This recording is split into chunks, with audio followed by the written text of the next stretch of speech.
আজ দুনিয়ায় যদি মানুষ এই কোরআনের পক্ষে আসতে পারে, কোরআনের সমাজ, কোরআনের রাষ্ট্র, কোরআনের পরিবার গঠনে মানুষ যদি ভূমিকা রাখতে পারে, আশা করা যায় আবু বকরের মতো, ওমরের মতো, ওসমানের মতো, আলীর মতো, ওই সমস্ত জলিলুল কদর সাহাবীদের মতো মর্যাদা এখনো আল্লাহ দিতে পারে। কথা বল না কেন ভাই? ও ক্ষমতা তো মনে হয় তখন ছিল, আল্লাহর এখন নেই।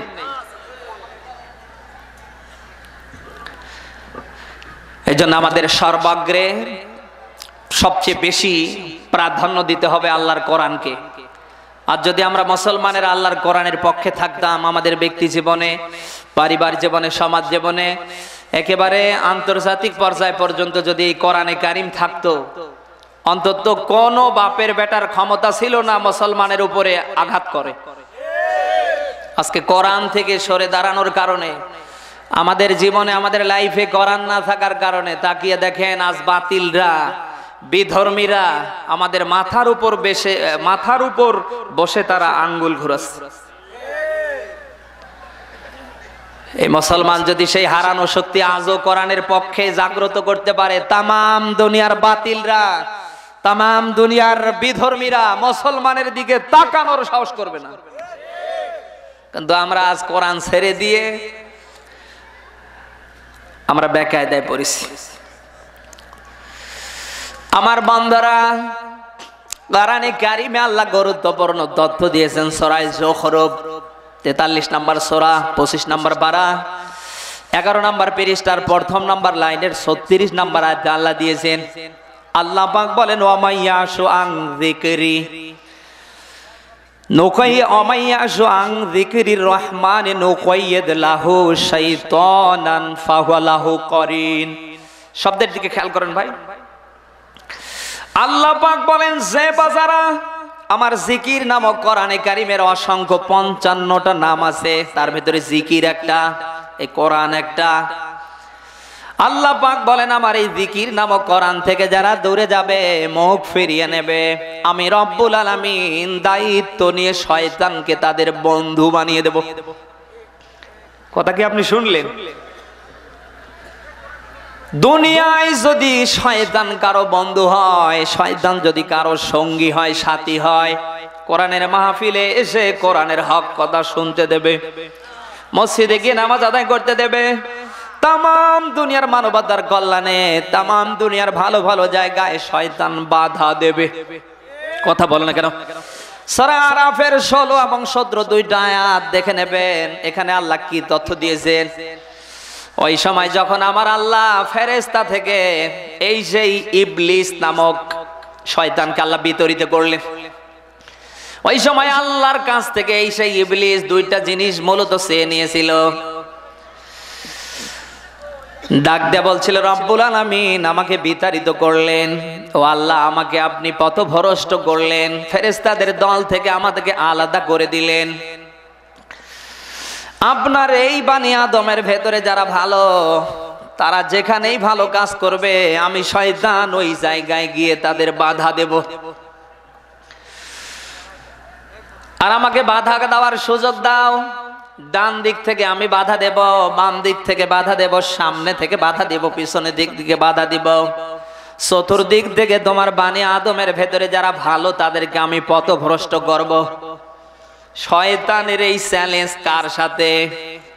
সবাই বলেন, শয়তান কেন ভালো কাজে বাধা দেবে? শয়তান কেন মানুষকে ভালো কাজ করতে দেবে না? এই দুইটা আয়াতের ব্যাখ্যায় তামাম দুনিয়ার সব আলেমরা, মুফাসসিরিনে কেরাম একমত পোষণ করেছেন। দুনিয়ায় যখন কোন মানুষ ভালো কাজ করে, এই ভালো কাজটা দেখার সাথে সাথে শয়তানের গায়ে আগুন লেগে যায়। যখন মানুষ নামাজে দাঁড়ায়, নামাজের জন্য যখন মসজিদের মুয়াজ্জিন আহ্বান করে, এই আযানের ধ্বনি শোনার সাথে সাথে বানি আদম যখন নামাজে দাঁড়িয়ে যায়, এই দৃশ্যটা, প্রতিচ্ছবিটা শয়তান দেখার সাথে সাথে ওর গায়ে আগুন ধরে যায়। কারণ একটা মাত্র সেজদা হযরত আদমকে না দেওয়ার কারণে, একটা মাত্র হুকুমকে ডিনাই করার কারণে, অমান্য করার কারণে আমার আল্লাহ তাকে বানিয়েছে ইবলিস। ও বাংলার মুসলমান, ওই শয়তান সব সময় আপনাকে আমাকে তামাম দুনিয়ার খারাপি কাজে বাধা দেবে। খারাপি কাজে বাধা দেবে, ভালো কাজে বাধা দিবে। ও খারাপি কাজে বাধা দিয়ে কি করবে? এই দুনিয়ায় যারা 180 মাইল বেগে খারাপ কাজ করছে, আপনি তাকিয়ে দেখেন শয়তানকেও হার মানিয়ে ফেলছে। এদেশে এরকম মানুষ নেই? বিবেক আছে, বোঝার মতো ভালো মন্দের জ্ঞান আছে, চোখ আছে, কান আছে, থিঙ্ক করার মতো, চিন্তা ভাবনা করার মতো আল্লাহ তাআলা একটা কলব দিয়েছে। হাজারো ভালো কথা শোনার পরে, হাজারো ভালো কিছু দেখার পরে ও খারাপ কাজ করেই যাচ্ছে, করেই যাচ্ছে, করেই যাচ্ছে। আরো নিষেধ করলে পরে আরো রাগ করে। এরকম মানুষ তো নেই। এই সমস্ত মানুষের জীবন আদর্শের দিকে শয়তান তাকিয়ে লজ্জা করে, মাঝে মাঝে মুস্কি হাসে যে তোদের মতো কিছু মানুষ যদি এই যশোরের মাটিতে থাকে, অন্তত ও জায়গা পর্যন্ত আমার যাওয়ার।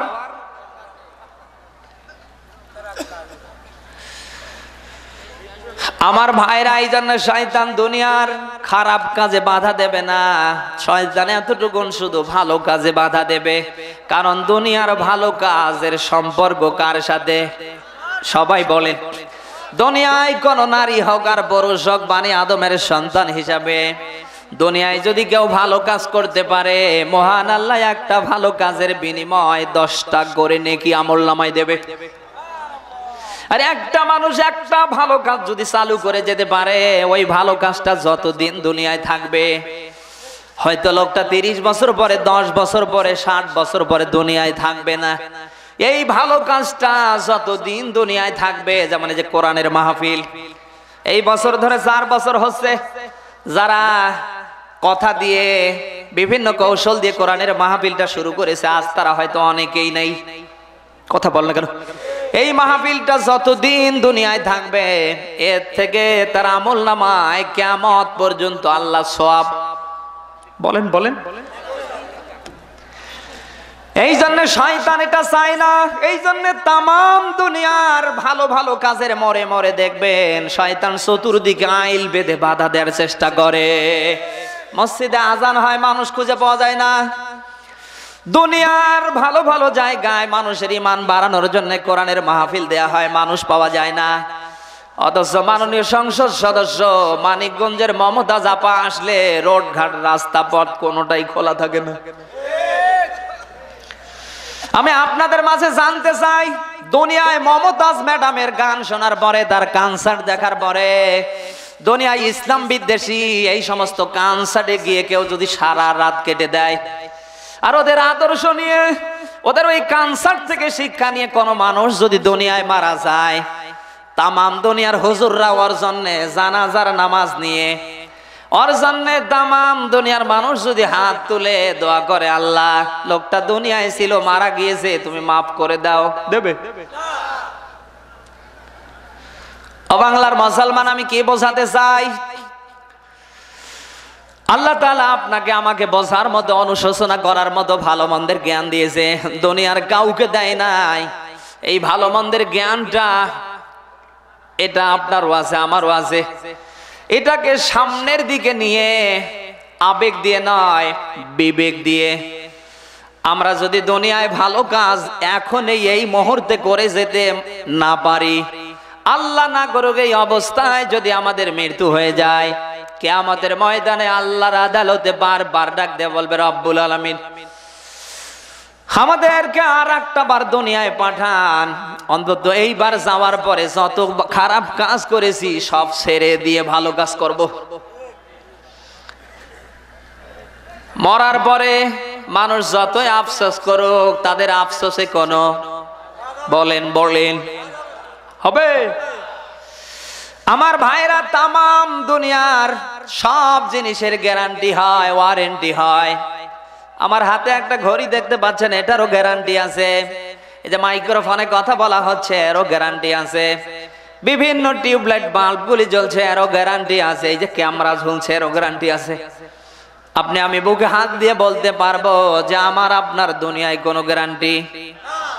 কয়দিন দুনিয়ায় থাকবো, কে সামনে 71 পর্যন্ত যেতে পারবো, কেউ 105 সাল পর্যন্ত এই চেয়ারে বসতে পারবো, কে এই মাহফিল থেকে বাড়ি দিয়ে গিয়ে নিজের হাতের বউয়ের রান্না খেতে পারবো, আর কোনো গ্যারান্টি?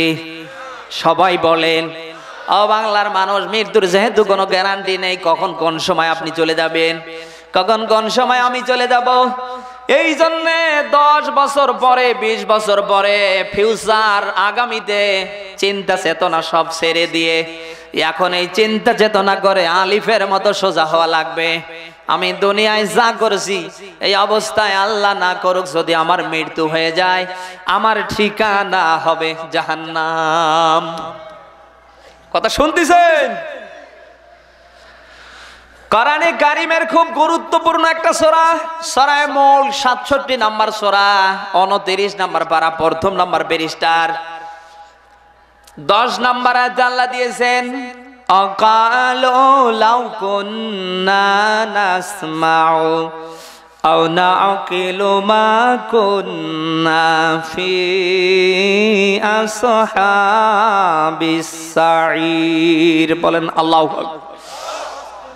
শব্দের দিকে খেয়াল করেন।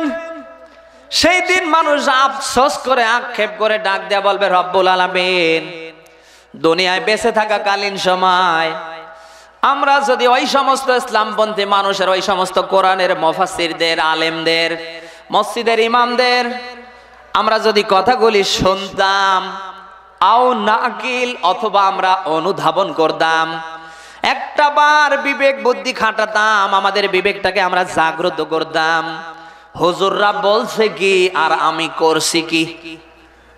আপনি কি বুঝলেন? না। ওই দিন মানুষ আফসোস করে আল্লাহকে ডাক দিয়ে বলবে, ও রব্বুল আলামিন, দুনিয়ায় বেঁচে থাকাকালীন সময় আমরা যদি দুনিয়ার আলেমদের, নায়েবে নবীদের আমরা কথাগুলি শুনতাম, আসমানি কিতাবের কথাগুলি আমরা শুনতাম, আর যদি আমরা আমাদের বিবেক দিয়ে, বুদ্ধি খাটিয়ে আমরা যদি একটা ভার চিন্তা ভাবনা করতাম, আমরা করছি কি আর হুজুররা বলছে কি, অন্তত আজকে এই সাঈর নামক জাহান্নামে আমাদের আশা লাগতো না। আমি আপনাদের বিবেকের কাছে প্রশ্ন করতে চাই, ওই দিন শতবার ওই কথা আল্লাহর কাছে বলে নিজের মনকে বুঝ দেওয়ার জন্য বলে কোনো লাভ হবে? আমার ভাইরা, এই জন্য এখন এই মুহূর্তে আলিফের মতো সোজা হওয়া লাগবে, আঙ্গুলের মতো সোজা হওয়া লাগবে। আপনি যদি আলিফের মতো, আঙ্গুলের মতো সোজা হতে না পারেন, যতই তেরা বাঁকা অবস্থায় মারা যান, ঠিকই কিন্তু মসজিদের খতিব সাহেব, ইমাম সাহেব টান দিয়ে সোজা করে কবরে দেবে। কথা বললে কেন ভাই? আঁকা বাঁকা পথে থেকে আপনি যদি মারা যান, ঠিকই কিন্তু ইমাম সাহেব, মসজিদের মুয়াজ্জিন সাহেব, আমার মতো আলেম আপনাকে আলিফের মতো, আঙ্গুলের মতো টান দিয়ে সোজা করে খাটলি দিয়ে নিয়ে জানাজা দিয়ে কবরে দেবে। সেদিন কোনো লাভ হবে? ওই মাঝে মাঝে বক্তৃতায় বলি, সাপ আর ব্যাং, ব্যাং ডাক দিয়ে বলছিল, সাপ ভাই তোমার সাথে আমি দোস্তালি করতে চাই। সাপ ডাক দিয়ে বলে, করো, কোনো সমস্যা নেই। ব্যাং ডাক দিয়ে বলছে, আমার একটা শর্ত আছে। কি শর্ত? এই যে তোমার যে আঁকা বাঁকা চাল চলন, তুমি এই যে চলার সময় আঁকা বাঁকা, এটা ছেড়ে দিতে হবে। সাপের রাগ ভেসে গিয়েছে, বলে কি, এমনকি ব্যাংকে আক্রমণ করার জন্য চেষ্টা করেছে। ব্যাং তার জীবন বাঁচানোর জন্য জীবনের মায়া নিয়ে লাফ দিয়ে পুকুরে পড়ে গেছে। কিছুক্ষণ থাকার পরে প্রতিমধ্যে সামনে থেকে এক যুবক আসার পরে দেখে, কি গো সাপ, তার হাতে ছিল লাঠি, ওকে মেরে একেবারে এরকম করে সোজা করে রেখে চলে গেছে। কিছুক্ষণ পর সাপ, ব্যাং পুকুর থেকে লাফ দিয়ে উঠে দেখে সাপ ভাই একেবারে সোজা হয়ে আছে, লাফ দিতে দিতে দিতে দিতে চলে এসেছে। সাপের কানের কাছে এসে ডাক দিয়ে বলে, সাপ ভাই, ও সাপ ভাই, আছে?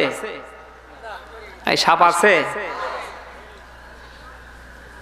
ব্যাং দুঃখের সাথে ডাক দিয়ে বলছে, সাপ ভাই, একটু আগে তোমাকে এই নসিহতটাই করলাম, আমার তখনকার নসিহতটা যদি ধরতে, এই যে দেখছি কোমরে মাজায় রক্ত, অন্তত মানুষের ডাং মার খেয়ে তোমাকে সোজা হওয়া লাগতো না।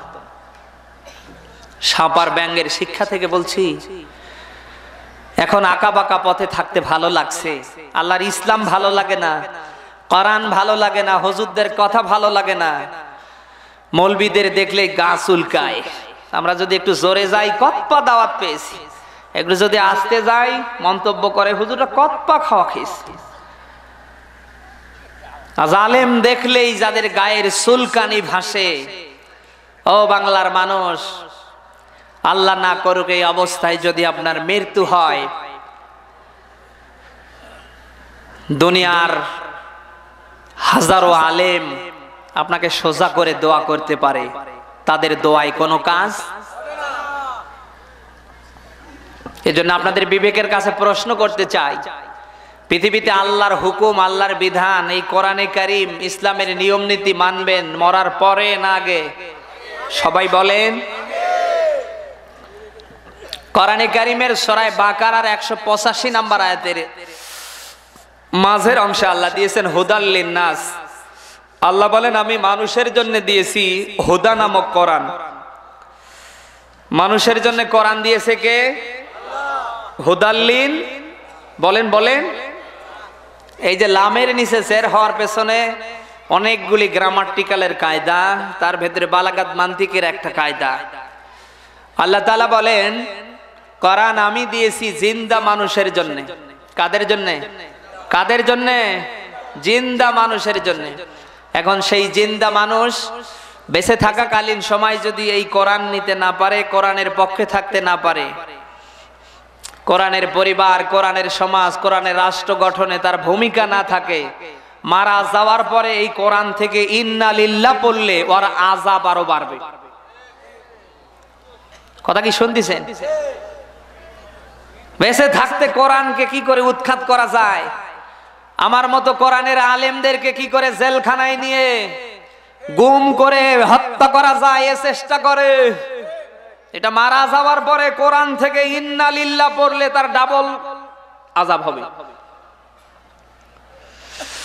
আপনাদের সামনে আমি একটা বাস্তবতার উদাহরণ দিচ্ছি, কোন রাজনৈতিক কথা বলার জন্য আমি আসি না, এটা আমার উদ্দেশ্য না।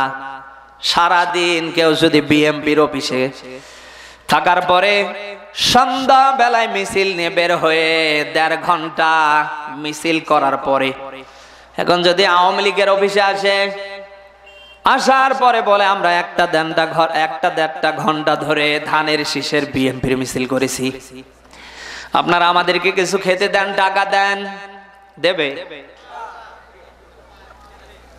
কেন দেবে না? বলেন কেন দেবে না? সারা দিন ইমাম সাহেবের বাড়িতে আপনি কাজ করেছেন, বা খেতে খামারে কাজ করেছেন, বা তার দোকানে কাজ করেছেন,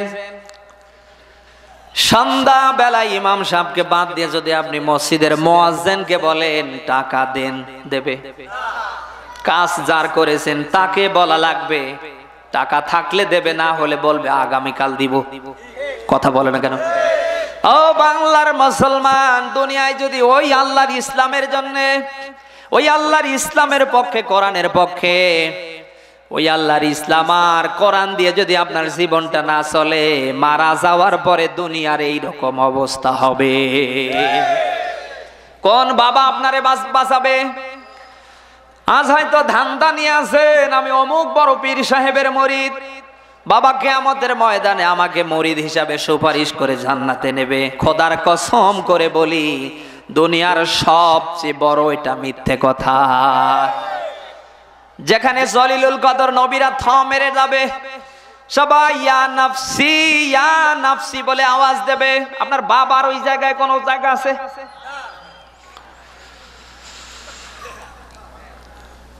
আজ হাজারো মানুষের ভালো মন্দের জ্ঞান থাকার পরে কোরআন থেকে, ইসলাম থেকে আলাদা হয়ে বিভিন্ন বাবার ভক্ত হয়ে আছে। কথা বলে না কেন? ইসলামকে বাদ দিয়ে, কোরআনকে বাদ দিয়ে ওর বাবাকে বড় মনে করে। ওর বাবা যেটা বলে ও মনে করে যে ইসলামের চেয়ে, কোরআনের চেয়ে মনে হয় বড়। কথা বলে কেন? বাস্তবতার একটা উদাহরণ দিচ্ছি। যারা হজ করতে চান, আল্লাহর নবী মুহাম্মদ রাসূলুল্লাহর রওজা মোবারকে যাবেন, জুতো খুলে আপনি যাবেন, যেভাবে যাবেন আবার মুখ ঘুরে বের হতে পারবেন। কিন্তু এই দেশের অধিকাংশ পীরের দরবার আমি ভ্রমণ করে দেখেছি, বাবার মাজার বানিয়েছে খাওয়ার ধান্দায়। ওই মাজারে জুতো খুলে যেভাবে যাবেন আবার মুখ ঘুরেও ভাবে আসতে পারবেন না। বাবাকে এইরকম করে হাত দেখায় দেখায় পিছনে পিছনে আসা লাগবে। ও বাবা কি আল্লাহ রাসূলের চেয়ে বেশি সম্মানিত? আজ হাজারো মানুষ হেদায়েতের জন্য, ভালো হওয়ার জন্য ইসলাম বাদ দিয়ে, কোরআনে কারিম বাদ দিয়ে, আমার আল্লাহর হুকুম আহকাম বাদ দিয়ে বিভিন্ন বাবার দরবারে যাচ্ছে। খোদার কসম, কোরআন এবং ইসলাম বাদ দিয়ে দুনিয়ার কোথাও হেদায়েত নেই। আছে? আছে? আরে ভাই, বাবা আপনাকে হেদায়েত দেবে কি করে? স্বয়ং আল্লাহর নবী মুহাম্মদ রাসূলুল্লাহর কাছেও তো হেদায়েত ছিল না, নবী ইব্রাহিমের কাছেও হেদায়েত ছিল না, নবী নূহের কাছেও হেদায়েত ছিল না। তাদের কাছে যদি হেদায়েত থাকতো তাহলে নবীজির আপন চাচা আবু তালিব হেদায়েত ছাড়া মারা যেত না। ইব্রাহিম নবীর কাছে যদি হেদায়েত থাকতো তাহলে তার আপন বাবা, জন্ম দেওয়া বাবা আজর হেদায়েত ছাড়া মারা যেত না। নবী নূহের কাছে যদি হেদায়েত থাকতো অন্তত তার সন্তান কেনান হেদায়েত ছাড়া মারা যেত না। তাহলে বোঝা গেল তামাম দুনিয়ার কারো কাছে হেদায়েত নেই। আল্লাহ তাআলা একমাত্র হেদায়েতের সব নমুনা দিয়েছে এই কোরআনে। মানব জীবন চলতে ফিরতে, খাইতে নিতে, উঠতে বসতে আপনার আমার যেখানে যা দরকার, মা ফাররাতনা ফিল কিতাবি মিন শাই, সব আল্লাহ দিয়েছে, কোনটাই বাদ রেখেছে? ব্যক্তি জীবন কেমনে চালাবেন, পরিবার জীবন কেমনে চালাবেন, সমাজ জীবন কেমনে চালাবেন, রাষ্ট্র জীবন কেমনে চালাবেন, আন্তর্জাতিক জীবন কেমনে চালাবেন, জাহান্নাম থেকে কেমনে বাঁচবেন, সব কথা কোরআনে তিবিয়ানান লিকুল্লি শাই সব ব্যাখ্যা করে দিয়েছে কে? সেই কোরআনে সব কিছু যদি আল্লাহর ব্যাখ্যাকারে থাকে, দুনিয়ায় যদি এই কোরআন থেকে কোনো মানুষ মাইনাস হয়ে মারা যায়, ওর মতো কপাল পোড়া দুনিয়ায় আর আছে? আছে? আজ অধিকাংশ মানুষের ব্যক্তি জীবনে তাকান, কোরআন নেই, ইসলামের নৈতিকতা নেই। তাকিয়ে দেখেন ওর ব্যক্তি জীবনটা পুরোটাই শয়তান দখল করে ফেলেছে। দাড়ি, টুপি, জুব্বা, আব্বা দেখলে মনে হয় কেবল জান্নাত থেকে বের হয়ে আসলো, অথচ লোকটা যা করে শয়তানেও করতে ভয় পায়। কথা বললে কেন ভাই? এইরকম মানুষ তো এই দেশে নেই। আমাদের সমাজে অনেক মানুষ আছে মাথায় টুপি দিয়ে, দাড়ি রেখে, সুন্নতি পোশাক পরে, মসজিদে ইমামের পিছনের কাতারে নামাজ পড়ে, অথচ এলাকায় জমজমাট সুদের ব্যবসা করে। হাত দিয়ে মানুষের সব সময় ক্ষতি করে, জবান দিয়ে মানুষের বিরুদ্ধে মিথ্যা কথা বলে, মিথ্যা সাক্ষী দেয়। এরকম মানুষ তো এই যশোরে নেই, এখানে তো নেই। কারা আছেন হাত তোলেন তো?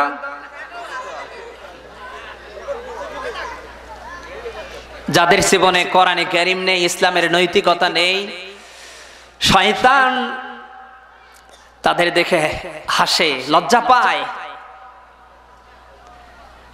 পুরো জীবনটা তার শয়তান দখল করে নিয়েছে। পারিবারিক জীবনে তাকান, যাদের পরিবারে কোরআন নেই, আপনি তাকিয়ে দেখেন ওই ঘরটা, ওই পরিবারটা পুরোটাই একটা জাহান্নামের গর্ত হয়ে গেছে। ছেলে কথা শোনে না, মেয়ে কথা শোনে না, নিজের স্ত্রী কথা শোনে না, এরকম নেই তো? সবাই সবার মতো। কোরআনে কারীম যদি আজ আমাদের পরিবারগুলিতে থাকতো, আমাদের পরিবার নীতি যদি কোরআনে কারীমের নিয়ম নীতি দিয়ে, ইসলামের নৈতিকতা দিয়ে আমরা সাজাতাম, আমাদের প্রত্যেকের পরিবার জান্নাতের টুকরো হয়ে যেত। আজকে অধিকাংশ পরিবার থেকে ছেলে মেয়েরা, বিশেষ করে ছেলেরা বাবা লাল পানি, গাঁজা, মদ, বিভিন্ন পরকীয়ার সাথে জড়িত। আর হুজুরের কাছে 70, 80, 90, 100 টাকা দামের জেলাপি আর ওই যে কি বলে খরমা 5-7 কেজি নিয়ে এসে দেয় যে হুজুর জুমার দিন দোয়া করে দেন, আরো 500 টাকা হাদিয়ে দেয়। কেন? আমার ছেলেটার লাইফ শেষ হয়ে যাচ্ছে। হুজুর কেন? ফেরেশতা জিবরাইল দোয়া করলেও কাজ হবে? এই কথা বল না কেন? আপনার পরিবারে যদি আপনি কোরআনে কারীম রাখতেন, এই কোরআনে কারীম ইসলামের নৈতিকতা পরিবারের সদস্যদের জীবনে তুলে দিতেন, আজ আপনার সন্তান বাবার সাথে, গাজার সাথে, লাল পানির সাথে, তামাম অন্যায়ের সাথে জড়িত হতে পারতো না। আজ আপনার মেয়ে ক্লাস 9-এ পড়তেই অন্য ছেলের হাত ধরে পালিয়ে যায়। কেন পালায়?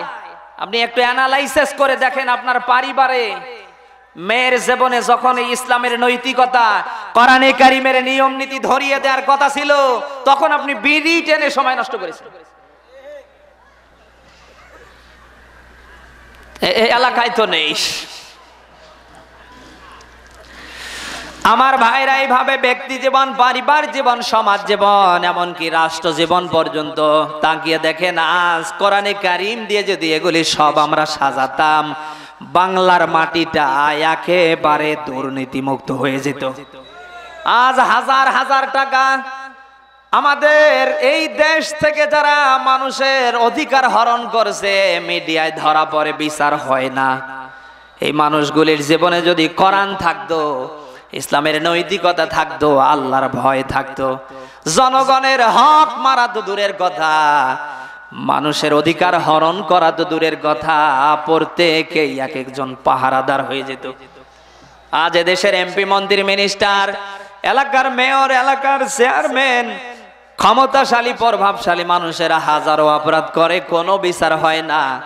তাদেরকে যদি কেউ বলতে চায়, উল্টো দিকে মামলা সাজিয়ে জেলখানায় পাঠায়। কথা বলে না কেন?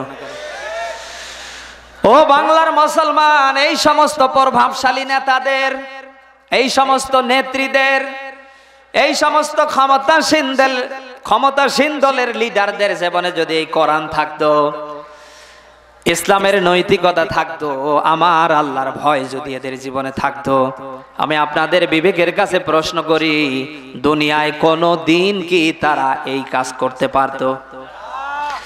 খালিফাতুল মুসলিমিনের দিকে তাকান। তিনি যখন রাষ্ট্র চালাচ্ছিলেন, নিজের সন্তান অপরাধ করার পরে বাবা হয়েও ছাড় দেয়নি। অবশেষে তার বিচারের রায় হয়েছে মৃত্যুদণ্ড। কথা বলে না কেন? আজ যদি এই বাংলার মাটিতে খলিফাতুল মুসলিমিন হযরতে ওমরের মতো সমস্ত এই দেশের দায়িত্বশীল একেবারে মাননীয় প্রধানমন্ত্রী পর্যন্ত পালন করত, বাংলার মাটিতে অন্যায় করে কেউ ছাড় পেত না। কিন্তু দুঃখজনক হলেও সত্য, যারা থাকে চেয়ারে তারা থাকে, বলেন বলেন, এই চেয়ারটাকে নিয়ে আজ কত কিছু হচ্ছে। এই চেয়ারে বসতে যে একবার বসে আর উঠতে চায় না। কথা বলে না কেন? কিন্তু না, আমি এই চেয়ারে বসেছি, আমি কি সারা রাত থাকবো? না, আপনারা থাকলেও আমি থাকবো না, আমার সময় আছে। এই চেয়ার আমাকে স্মরণ করাই দিচ্ছে আবু বকর সিদ্দিক, বেশিক্ষণ আর থাকা যাবে না, 10টা বেঁধেই গেছে, ইতি টানো। অথচ এই চেয়ার পাওয়ার পরে আজ যারা জ্ঞান দেখাচ্ছে, ক্ষমতা দেখাচ্ছে, বোঝা লাগবে এগুলো মানুষ না, মানুষ নামের শয়তান। ওই সময় শয়তান সবচেয়ে বেশি আল্লাহর বিধান লঙ্ঘন করেছে, তখন তার কাছে ছিল ক্ষমতা। কি ছিল? বলেন বলেন। সমস্ত ফেরেশতাদের লিডার ছিল, সে কি পাওয়ারে কম ছিল? আল্লাহ বানি আদম বানানোর পরে বললেন সেজদা করো, সবাই সেজদা করলো ইল্লা ইবলিস। ইবলিস বাদ দিয়ে আবা ওয়াস্তাকবার ওয়া কানা মিনাল কাফিরিন, অহংকারী করার কারণে আল্লাহ তাকে কাফেরের আওতায় নিয়ে গেলেন। কথা কি শুনতেছেন? কারণ তার কাছে ছিল কি? বলেন বলেন বলেন, ক্ষমতা। আজও দুনিয়ায় ক্ষমতা পাওয়ার পরে যারা ক্ষমতার দুর্ব্যবহার করে, বোঝা লাগবে ওগুলি মানুষ না, মানুষ নামের শয়তান। এই চাচা, এই টান দিয়ে বসার দই চাচা, বুড়ো মানুষ, লজ্জা লাগে না কোরআনের মাহফিল থেকে উঠতে? এই শেষ করে দেবো নাকি ভাই? যার সামনে যে উঠবে ওকে টান দিয়ে বসাবো। 1 ঘন্টা যদি পেশাব নিয়ে বসতে না পারেন, আপনার কি বাড়িওলি আছে কি করে? লজ্জা লাগে না? আমি তো বসলে না এখন, আমি তো দেখলাম। বুড়ো মানুষ যদি ওঠে না সমস্যা নেই, কিন্তু যুবক দেখেন কে ওঠে। এই ছেলেটা, কত কানে যাচ্ছে না? আমার বান্দরা হাসির খোরাক দিচ্ছি না, আজ যারা দুনিয়ায় চেয়ারে বসে তারা গেয়ারে থাকে, আসলে গেয়ার দেখা লাগবে কোরআনের জন্য, ইসলামের জন্য, আল্লাহর পক্ষে। আপনি ক্ষমতা দেখাবেন, গেয়ার দেখাবেন, পাওয়ার দেখাবেন, এটা দেখা লাগবে কোরআনের জন্য। কোরআনের বিরুদ্ধে, ইসলামের বিরুদ্ধে, আল্লাহর বিরুদ্ধে, তার রাসূলের বিরুদ্ধে, নায়েবে নবী আলেমদের বিরুদ্ধে যারা আঙ্গুল বাঁকা করবে, এই চেয়ারে বসে তাদের শক্ত হাতে দমন করা লাগবে। ভালো করে ইতিহাস লক্ষ্য করেন, আমার আল্লাহ এই চেয়ারে বসাতেও জানে, আমার আল্লাহ আবার এই চেয়ারে বসানোর পরে পায়ের জুতো পিটা করেও নামাতে পারে। এই ক্ষমতা কার?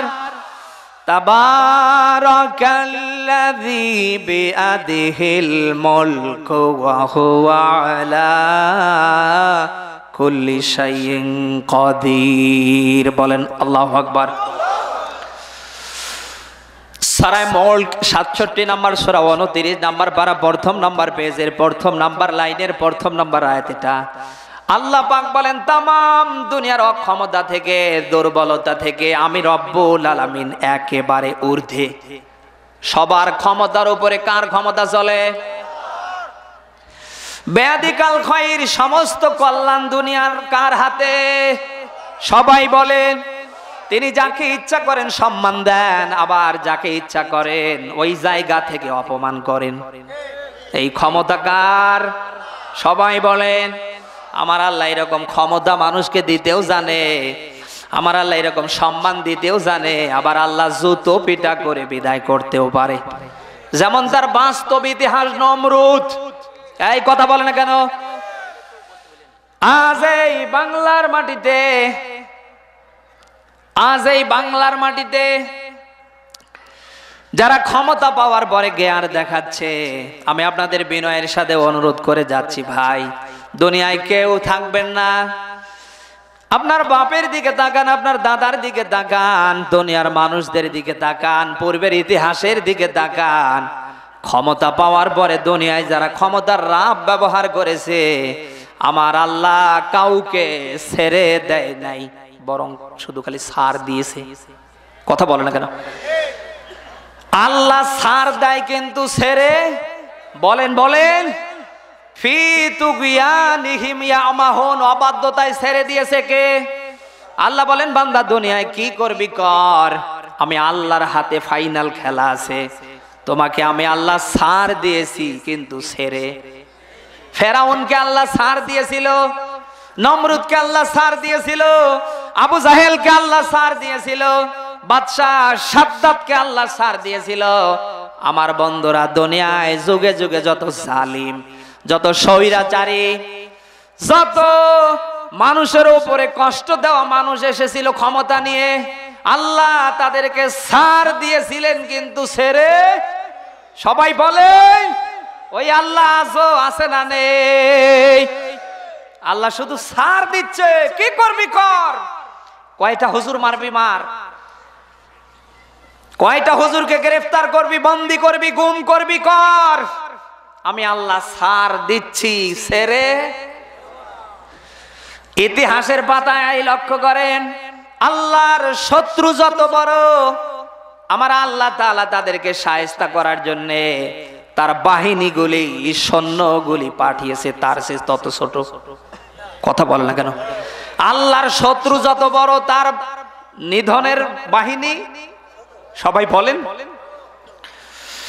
আল্লাহ বলেন, ইন্নামা আমরুহু ইযা আরাদা শাইআ আইয়াকুলা লাহু কুন ফায়াকুন।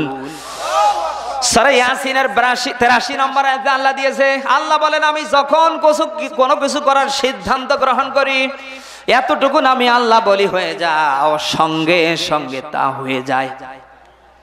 কথা কি শুনতেছেন আমার বন্ধুরা? এই জন্য বিনয়ের সাথে আপনাকে আমি বলছি, দুনিয়ায় এখন এই মুহূর্তে তামাম খারাপি ছেড়ে দিয়ে, তামাম খারাপি থেকে আপনাকে ভালো হওয়া লাগবে। বেঁচে থাকাকালীন সময় যদি ভালো হতে না পারেন, মারা যাওয়ার পরে হাজারো বার ভালো হওয়ার জন্য নিয়ত করবেন, চেষ্টা করবেন, কোনো কাজ হবে হবে না। আল্লাহ তাআলা আমাদের প্রত্যেককে সঠিক বুঝ দান করুক, আমরা যাতে দুনিয়ায় ভালো হয়ে আমরা দুনিয়ার ভালো ভালো কাজ নিয়ে মরতে পারি। সবাই বলেন আল্লাহ যেন তৌফিক দান করে, বলেন আমিন।